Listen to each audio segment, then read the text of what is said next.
تو اب یہ سوال پیدا ہوتا ہے کہ یہ پب جی اور ٹک ٹاک اور یہ باقی ساری اپلیکیشن جو ہے ان کو آپ کس کیٹیگری میں ڈالتے ہیں، یہ حرام ہے یا حلال ہیں؟ تو دیکھیے اس کے لیے قرآن مجید میں ایک آیت ہے سورہ البقرہ کی آیت نمبر 219، جس میں اللہ سبحانہ تعالیٰ نے شراب کا ذکر کیا اور گیمبلنگ کا ذکر کیا، اور یہ مینشن کیا کہ شراب اور گیمبلنگ دونوں میں کچھ خیر تو ہے، ڈیفینیٹلی ہے، لیکن اس میں شر بھی ہے، اور جو شر ہے وہ خیر سے بہت زیادہ ہے۔ اسی طرح سے ایک اصول ہمارے سامنے آ گیا کہ جب بھی کسی چیز کے اندر شر زیادہ ہوگا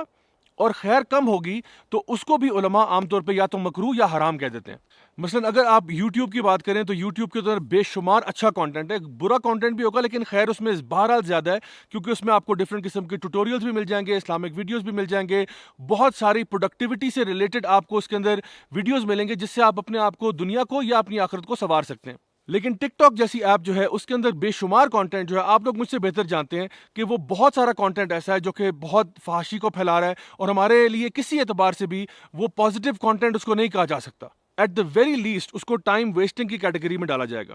اور جہاں تک تعلق ہے پب جی کا، تو ہم کہتے ہیں کہ اس کے اندر جو کچھ ایکٹس ہو رہے ہیں، فار ایگزامپل اگر آپ کسی آئیڈل کے آگے سجدے کر رہے ہیں یا کوئی اور اس میں نیگیٹو کام ہے تو وہ کام بہت برے ہیں، تو اس لیے ہمیں اس ٹائپ کی گیمز کو اوائڈ کرنا چاہیے۔ یہ فتویٰ لگا دینا فار ایگزامپل کہ جی یہ بالکل حرام ہے اور جو اس گیم کو کھیلتا ہے وہ کافر ہو جاتا ہے، اس کا نکاح ٹوٹ جاتا ہے، میں سمجھتا ہوں یہ تھوڑا سا ایک ایکسٹریم ویو ہے، لیکن ہم ضرور یہ بات کہتے ہیں کہ کسی بھی ویڈیو گیم کے اندر اگر کوئی ایسا کانٹینٹ ہو جو کہ دین کی روح کے خلاف ہو تو ہمیں بہتر ہے کہ ہم اس کو اوائڈ کریں۔ کیوں اپنی آخرت کو ہم خواہ برباد کرنا چاہتے ہیں؟ کچھ لوگوں نے یہ اعتراض کیا کہ اگر آپ ایک اپلیکیشن کو بین کرتے ہیں تو اس سے یار ریونیو بڑا لاس ہوتا ہے۔ دیکھو نا، اگر آپ ٹک ٹاک کو بین کرو گے پاکستان کی اکانومی جو ہے وہ کلیپس کر جائے گی، کیونکہ پوری پاکستان کی اکانومی جو ہے وہ ٹک ٹاک پہ ڈیپینڈنٹ ہے۔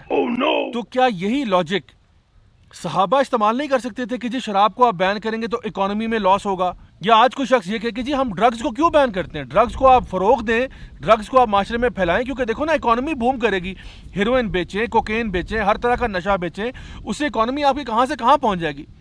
تو خدا کے بندو، کبھی بھی ہم کوئی ایسی چیز کو مارکیٹ میں نہیں لے کر آتے جس سے معاشرے میں بگاڑ پیدا ہو رہا ہو، چاہے کتنا ہی پروفٹ اور ریونیو سے آ رہا ہو۔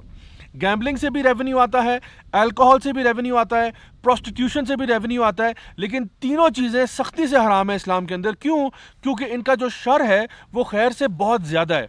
سمجھ آ رہی ہے آپ کو بات میری؟ پھر کچھ لوگوں نے یہ آرگیو کیا کہ اگر آپ ایک پرٹیکولر ایپ کو بین کرتے ہیں تو کل کو اس جیسی کوئی اور آ جائے گی۔ تو my dear brothers and sisters, اصل میں بات کو سمجھنے کی کوشش کریں۔ بات یہ کہ جب نبی کریم صلی اللہ علیہ وسلم کے دور میں شراب کو حرام کیا گیا، یا سمجھیں کہ ہم نے اگر ایک شراب کی دکان کو بند کر دیا ہے، کل کو ہم یہ کہیں کہ جی نہیں کوئی اور دکان نہ کھڑی ہو جائے اس لیے شراب کو حرام نہیں کرنا چاہیے، یہ کس قسم کی لاجک ہے؟ جو چیز غلط ہے وہ غلط ہے، چاہے وہ ایک دکان کھولے یا 50 کھولے، ان سب کو بند ہونا پڑے گا۔ ایک بندہ ایک فحاشی کا اڈا کھول لیتا ہے، اس کو ہم بین کر دیتے ہیں، کل کو ایک اور بندہ کھولتا ہے، اس کو بھی بین کرنا پڑے گا، بیکاز دا پوائنٹ از کہ جب ایک چیز ہمارا دین کہتا ہے کہ یہ چیز حرام ہے، یہ چیز غلط ہے، یہ معاشرے کی تباہی کا باعث بن رہی ہے، تو پھر ہمارا فرض بنتا ہے اور حکومت وقت کا فرض بنتا ہے کہ بالخصوص وہ اس چیز کو بند کریں تاکہ معاشرے کو بہت بڑی تباہی سے بچایا جا سکے۔ Look in the mirror, tell me what do you see?